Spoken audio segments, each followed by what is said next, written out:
South আফ্রিকার সঙ্গে বাংলাদেশ মাত্র 4 রানে হেরেছে। রোমাঞ্চকর ম্যাচ, শেষ ওভার, শেষ বলের লড়াই, উত্তেজনা টানটান ছিল, 4 রানে হেরে গিয়েছে।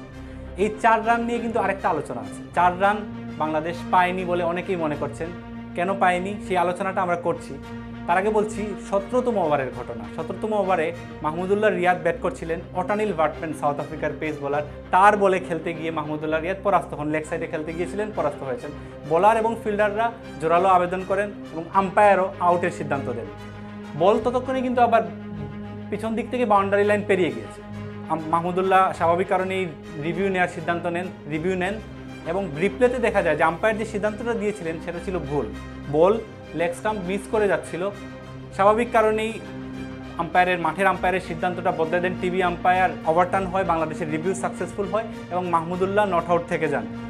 কিন্তু বল ডট বল হয়ে যায়। অনেকের প্রশ্ন, বল তো বাউন্ডারি লাইন পেরিয়ে গেছে, মাহমুদুল্লাহ তো নট আউট হলেন, তাহলে বাংলাদেশ 4 রান পেল না কেন? কেন 4 রান পেল না? আজকের নিউজ প্লাসে সেই আলোচনাটাই করব।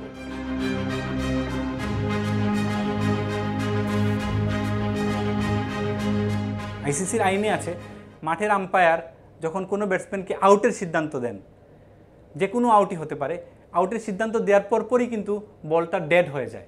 বল ডেড হওয়ার পরে কি হলো না হলো সেটা কিন্তু আর কাউন্ট হবে না। অর্থাৎ মাহমুদুল্লাহ রিয়াদকে যখন আম্পায়ার আউট দিয়েছেন, তারপরে বল বাউন্ডারিতে গিয়েছে নাকি কি গিয়েছে সেটা আর কাউন্ট হবে না। এটা কিন্তু প্রথম কথা। এখানে কিন্তু আরেকটা কথাও কিন্তু ছড়িয়ে পড়েছে, একটা ভুল বোঝাবুঝি ছড়িয়ে পড়েছে যে আম্পায়ার কি এটা করতে পারতেন না? হ্যাঁ, আম্পায়ার আউটের সিদ্ধান্ত দেওয়ার পরই কিন্তু বল ডেড হয়ে যায়, এটা ঠিক আছে। কিন্তু আম্পায়ার যদি একটু ওয়েট করতেন, বলটা যদি বাউন্ডারি লাইন পেরিয়ে গিয়েছে কি না তার অপেক্ষা করে তার সিদ্ধান্তটা দিতেন, তিনি যেই সিদ্ধান্তই নিয়ে থাকুন না কেন সেই সিদ্ধান্তটা দিতেন, তাহলে ভালো হতো কিনা। কিন্তু এখানে আরেকটু দেখে নেওয়া ভালো, আইসিসির আইনে কিন্তু আবার এটাও আছে, বল বাউন্ডারি লাইন পেরিয়ে গেলেও আম্পায়ার যদি আউটের সিদ্ধান্ত দিতেন তাহলেও কিন্তু সেই বাই রানটা বাংলাদেশ পেত না। কেন পেত না? কারণ যেই মুহূর্তের কারণে তিনি আউটের সিদ্ধান্তটা দিচ্ছেন সেই মুহূর্তেই কিন্তু বলটা ডেড হয়ে গিয়েছে। সেটা যদি পরেও সিদ্ধান্তটা দেন, তিনি ওই ঘটনার কারণে, যখন বলটা পায়ে লেগেছে ওই ঘটনার কারণে দিয়েছেন, তখন ওই ঘটনাটা কাউন্ট হবে। ওই সময় থেকেই আর খেলাটা ডেড হয়ে গেছে, বল ডেড, তখন আর এটা কাউন্ট হবে না। যেহেতু বাংলাদেশ 4 রানে হেরেছে এবং ওই লেগ বাই থেকেও 4 রান আসতে পারতো যদি না আম্পায়ার নট আউট দিতেন। যদি আম্পায়ার নট আউট দিতেন তাহলে 4 রান আসতে পারতো এবং 4 রানে বাংলাদেশ যেহেতু হেরেছে, 4 রান হলে ম্যাচটা টাই হয়ে যেত, ম্যাচের ফলাফল বদলেও যেতে পারতো। সেই কারণে পুরো ব্যাপারটা নিয়ে ক্রিকেট বিশ্বে অনেক আলোচনা হচ্ছে। বিভিন্ন ধরনের টক শোতে আলোচনা করছেন। ভারতের বীরেন্দ্র সেহবাগ মতামত দিয়েছেন, সাইমন ডোলকে মতামত দিতে দেখা গেছে। তারা যেটা মনে করছেন, এক্ষেত্রে অনেকে বলছেন যে আসলে আম্পায়ার এই কথাটাই বারবার বলছেন যে আম্পায়ার কি একটু দেরি করতে পারতেন কিনা, আইন পরিবর্তন করার কথাই বলছেন বেশিরভাগ, যে আম্পায়ার এক্ষেত্রে যদি দেরি করতেন, বল কি হচ্ছে, বলের অ্যাকশনটা শেষ হওয়ার পর তার সিদ্ধান্তটা দিলে, তারপরে ওই সিদ্ধান্তটা যদি ওভারটার্ন হয় তাহলে অ্যাকশনটার পর্যন্ত তো বল ডেড না, সেটা আবার কাউন্ট হবে, এই কথাটা বলছেন। কিন্তু এক্ষেত্রে যেটা সমস্যা সেটা হচ্ছে আইসিসির আইনটা হচ্ছে সব কিছুর জন্য। ডিআরএস আছে এরকম ম্যাচের জন্য যে আইন, ডিআরএস নেই সে ম্যাচের জন্য একই আইন। টি20 খেলে 100টারও বেশি দেশ এবং সব ধরনের ইন্টারন্যাশনাল ক্রিকেট শত ম্যাচ হয় বছরে, প্রচুর ম্যাচ হয়, সবগুলো ম্যাচে কিন্তু ডিআরএস থাকে না এবং ডিআরএস থাকা বাধ্যতামূলকও না। কাজেই ডিআরএস যদি না হয় তাহলে তো সিদ্ধান্ত ওভারটার্ন হওয়ার কোনো সুযোগই নাই। এখন ডিআরএস থাকলে একরকম আইন হবে, ডিআরএস না থাকলে আরেক রকম আইন হবে, এরকম তো নেই, আইসিসির আইন এরকম নেই এবং এরকম বাস্তবতাও নেই। তাহলে কি হবে? সাইমন ডোলের এখানেও আসলে সাইমন ডোল বলেছেন, তিনি এটা নিয়ে আইসিসির সঙ্গে কথা বলেছিলেন, কিন্তু এই আইনটা কিভাবে পরিবর্তন করা যায় সেটার সমাধান তার কাছেও জানা নেই। কাজে এই ক্ষেত্রে দেখা যায় বাংলাদেশ আসলে দুর্ভাগ্যের শিকার, এছাড়া কিছু বলার নেই। কারণ এই ক্ষেত্রে আইনের কোনো ব্যত্যয় ঘটেনি, আম্পায়ার কোনো আইনের বাইরে কিছু করেননি, সব কিছুই ছিল আইনের ভেতরে।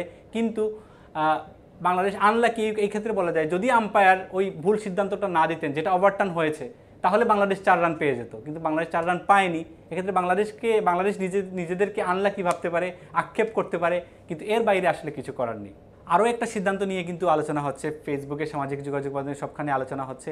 তাওহিদ হৃদয়, যিনি 34 বলে 37 রান করেছিলেন, তিনি কাগিসো রাবাদার বলে আউট হয়েছেন। মাঠের আম্পায়ার আউটের সিদ্ধান্ত দিয়েছেন, তাওহিদ হৃদয় রিভিউ নিয়েছেন। রিভিউ টিকে গেলেও, রিটেন হলেও আউটের সিদ্ধান্ত কিন্তু বদলায়নি, কারণ আম্পায়ার্স কলের কারণে মাঠের আম্পায়ারের সিদ্ধান্তটাই বহাল আছে। এই মাঠে আম্পায়ার্স কল নিয়ে আগে অনেক কথা হয়েছে, অনেক বেশি আলোচনা হয়েছে, এটা নিয়ে আসলে বিশদ আলোচনার কিছু নেই।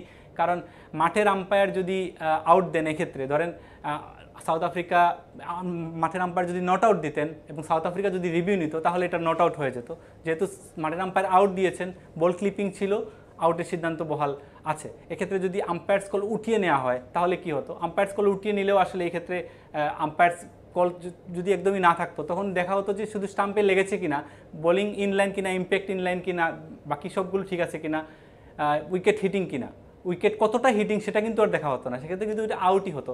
কাজেই এই আউট নিয়ে কিন্তু খুব বেশি বিতর্কের জায়গা নেই। এখানেও একটু আনলাকি ভাবতে পারে বাংলাদেশ নিজেদেরকে, যেটা নিয়ে আসলে মানে একটু আক্ষেপের জায়গা বেশি থাকতে পারে। লাস্ট ওভারে যখন খেলা গিয়েছে বাংলাদেশ দল 3টা ফুল টস পেয়েছে, সেটা কাজে লাগাতে পারেনি। সেটা যদি কাজে লাগাতে পারতো, বাংলাদেশের খেলা কিন্তু তারপরও আম্পায়ারের ভুল সিদ্ধান্তের পরও খেলা কিন্তু বাংলাদেশের হাতেই ছিল। শেষ ওভারে 11 রান লাগতো, 3টা ফুল টস ছিল, তার একটা যদি ছক্কা হতো তাহলে ম্যাচের সিনারিও চেঞ্জ হতে পারতো। সেটা চেঞ্জ হয়নি, সেটা বাংলাদেশের, এইটাকে আর দুর্ভাগ্য বলা যায় না, এটা হচ্ছে যে বাংলাদেশ সেখানে পারেনি, ব্যর্থ হয়েছে। দিন শেষে কিন্তু ক্রিকেট ম্যাচে এত ক্রিকেট ম্যাচ হয় সারা পৃথিবীতে, এখন 365 দিনে বোধহয় 465 দিন ক্রিকেট ডেজ থাকে। তো এত ক্রিকেট হয়, আম্পায়ারের প্রচুর ভুল থাকে, হিউম্যান এরর থাকে। কোনো আম্পায়ার তো ইচ্ছা করে ভুল করেন না, কারণ প্লেয়ারদের যখন পারফরমেন্সটা প্লেয়াররা যখন পারফর্ম করেন সেটা কিন্তু তাদের একটা পারফরমেন্স, আম্পায়ারেরও কিন্তু একটা পারফরমেন্স। আম্পায়ার যখন একটা ভুল করেন তার খাতায় কিন্তু একটা নেগেটিভ মার্কিং যুক্ত হয়, তাকে কিন্তু পরবর্তীতে ভালো ম্যাচ পাওয়ার ক্ষেত্রে, পরবর্তীতে এলিট প্যানেলে থাকার ক্ষেত্রে কিন্তু তার এটা নেগেটিভ পয়েন্ট যুক্ত হয়, বা পজিটিভ যদি ভালো করেন তাহলে পজিটিভ পয়েন্ট যুক্ত হয়। কাজে কোনো আম্পায়ার ইচ্ছাকৃত ভুল করেন বলে আমাদের মনে হয় না, আমার মনে হয় না। হিউম্যান এরর হয়, যেহেতু আমরা যখন খেলাটা দেখি তখন আমরা টেলিভিশনে দেখি, রিপ্লে দেখে তারপরে স্নিকোমিটার দেখানো হয়, আল্ট্রাএজ দেখানো হয়, অনেকগুলো টেকনোলজি ব্যবহার করা হয়, তারপরে আমরা দেখি। কিন্তু মাঠের আম্পায়ারকে তাৎক্ষণিকভাবে সিদ্ধান্ত দিতে হয়, সেক্ষেত্রে হিউম্যান এরর হওয়াটা মানে অস্বাভাবিক না, খুব স্বাভাবিক। এটাকে কিন্তু সবাই ক্ষমা সুন্দর দৃষ্টিতে দেখেন। এরকম ভুল থাকবে, একটা ক্রিকেট ম্যাচে নানান রকমের ভুল হবে, ছোটোখাটো ভুল হবে, এবং সবগুলো দলের পক্ষে বিপক্ষে এরকম ভুল হতে থাকে। তার মধ্য থেকে ম্যাচ বের করে নিয়ে আসা, খেলাটা জেতা, সেই কাজটা কিন্তু বাংলাদেশ দলকে করতে হবে।